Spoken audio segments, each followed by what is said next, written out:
La salle des ventes bourdonnait d'impatience. Elle crépitait d'une énergie qui me donnait des frissons dans le dos.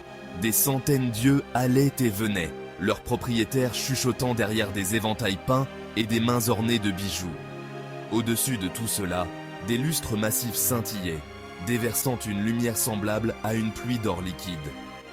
J'essayais de me fondre dans la masse, d'être juste un visage parmi d'autres. Mais mon cœur battait contre mes côtes comme un tambour de guerre, trahissant mon calme, soigneusement élaboré. Ce n'était pas un marché clandestin, c'était la vente aux enchères royales d'Ateria, un spectacle de richesse et de pouvoir. Je pouvais presque sentir l'ambition dans l'air, épaisse et entêtante comme un parfum coûteux. Chaque tapisserie, chaque meuble, chaque gemme scintillante avait une histoire à raconter, un passé tissé de magie et d'intrigue. Et moi, ombre cachée au bord de cette scène opulente, j'étais sur le point d'en faire partie. Le commissaire-priseur, un homme corpulent à la voix de velours huilé, prit place sur l'estrade. Son marteau frappa le bois poli, réduisant les murmures au silence. L'air s'épaissit d'attente, chaque respiration retenue témoignant du pouvoir des objets sur le point d'être vendus. Ma main se dirigea instinctivement vers la petite bourse que je portais à la hanche, le poids de son contenu étant un fardeau rassurant. Ce soir, je n'étais pas qu'un spectateur. Ce soir, j'étais un joueur dans ce jeu aux enjeux élevés. Mon regard balaya la salle, absorbant l'étalage éblouissant de richesses et de parures. Des dames vêtues de robes scintillantes, comme la lumière de la lune, côtoyant des hommes au visage sévère, parés de médailles et de bagues étincelantes. Mais mon attention fut attirée par une silhouette près de l'avant. J'en eus le souffle coupé. C'était impossible. La princesse Anya. Même de loin, je reconnaissais l'éclat ardent de ses cheveux roux, sa façon de se tenir avec une grâce royale. Elle était encore plus belle que dans mes souvenirs, sa beauté juvénile, rehaussée par la tiare scintillante qui ornait son front. Mon cœur se serra d'une douleur douce amère. Il y a une éternité, Anya et moi étions amis. Maintenant, elle était une princesse, un symbole de tout ce que j'avais laissé derrière moi. Je détournais le regard, me forçant à me concentrer sur le présent. Je ne pouvais pas me permettre de distraction, pas maintenant. Pas maintenant que tout était en jeu. Le commissaire-priseur se lançait déjà dans la description du premier objet, un médaillon en argent qui aurait appartenu à une reine légendaire. Mais mes pensées étaient loin, perdues dans les couloirs labyrinthiques de la mémoire. Le roi et la reine d'Ateria entrèrent dans la salle, leur arrivée annoncée par un silence qui s'abattit sur la foule. Ils se déplaçaient avec une grâce naturelle qui témoignait de générations de pouvoir. Le roi Théron, grand et imposant, le visage figé en une expression d'autorité sévère, gardait le menton haut. La reine Elara, radieuse dans une robe d'argent tissée, souriait sereinement à ses sujets. Mais même de loin, je pouvais sentir le poids de la couronne sur leur tête. Leur sourire semblait forcé, leurs yeux reflétaient une lassitude qu'aucune parure ne pouvait dissimuler. Étaient-ils vraiment heureux, ces souverains d'un royaume bâti sur la magie et les pactes ancestraux? Ou étaient-ils, eux aussi, prisonniers de leur cage dorée? Cette pensée me fit froid dans le dos. J'avais déjà goûté au pouvoir, ressenti son attrait enivrant. Mais j'avais aussi vu son effet corrosif, sa capacité à corrompre même le cœur le plus pur. Je n'avais aucun désir d'être enfermé dans cette cage dorée, de régner sur les autres. Je voulais seulement la liberté.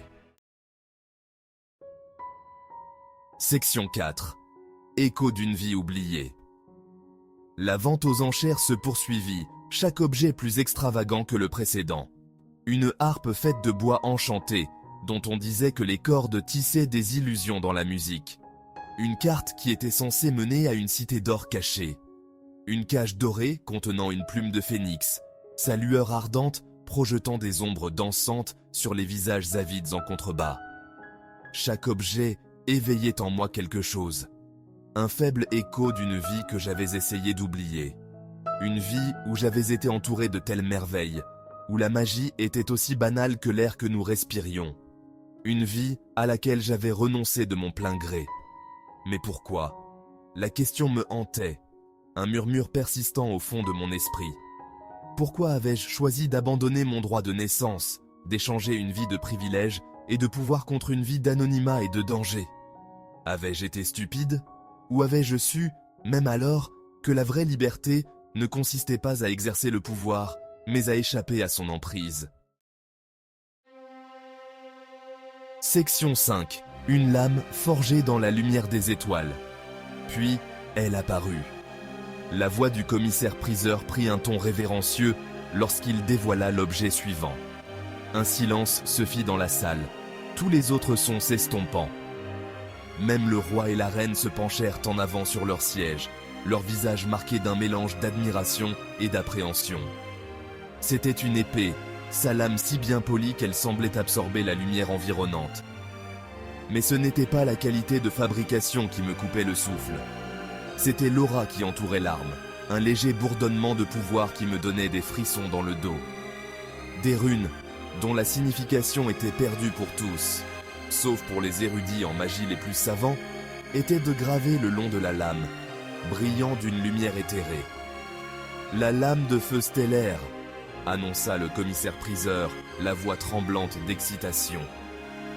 Forgée au cœur d'une étoile mourante, on dit qu'elle possède un pouvoir inimaginable. La légende prétend qu'elle peut fendre n'importe quel matériau, dévier n'importe quelle magie.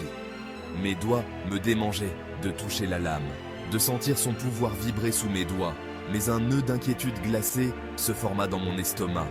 Ce n'était pas une arme ordinaire. C'était une relique d'une puissance immense, un outil qui pouvait être utilisé pour le bien ou pour le mal à un point inimaginable. Section 6. Murmure dans l'ombre. Les enchères commencèrent, partant haut et grimpant rapidement. Les nobles et les riches marchands lancèrent des sommes qui auraient nourri des mendiants pendant toute une vie. Mais je le remarquai à peine. Mon attention fut attirée par une silhouette dans l'ombre, au fond de la salle. Il était grand et enveloppé d'une cape, ses traits masqués par l'obscurité. Mais je pouvais sentir son regard sur moi, perçant et calculateur. Il dégageait une aura de puissance, différente des démonstrations ostentatoires des nobles, mais non moins puissante. C'était un pouvoir ancien, teinté d'une obscurité troublante qui me donnait des sueurs froides. Qui était-il ? Et pourquoi me regardait-il ? Une peur froide me parcourut l'échine. J'avais le sentiment troublant que je n'étais pas qu'un simple spectateur à cette vente aux enchères, mais un pion dans un jeu orchestré par des forces qui me dépassaient.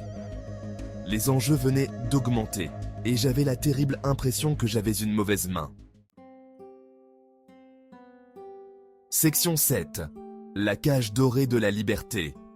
La lame de feu stellaire fut finalement vendue pour une somme astronomique, disparaissant entre les mains d'un mystérieux consortium de marchands. La foule laissa échapper une cacophonie de halètements et de murmures excités, mais mon malaise ne fit que s'intensifier.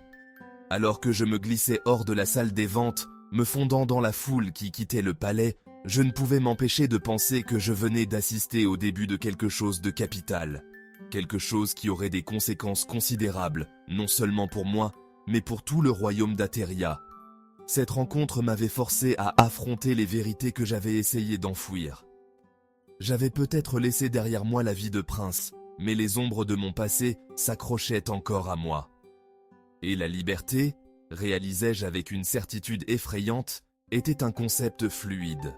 On pouvait être libre des murs d'un palais tout en étant prisonnier de ses propres choix, de son propre destin. Devant moi s'étendait un chemin enveloppé d'incertitude, un chemin qui promettait à la fois le danger et la possibilité alléchante de la rédemption. Le poids de mon passé, le fardeau de mes secrets, pesait lourd sur mes épaules. Mais alors que je sortais dans l'air frais de la nuit, un étrange sentiment de résolution s'empara de moi. Je ne pourrais peut-être pas échapper à mon passé, mais je pouvais choisir la façon dont j'allais affronter l'avenir.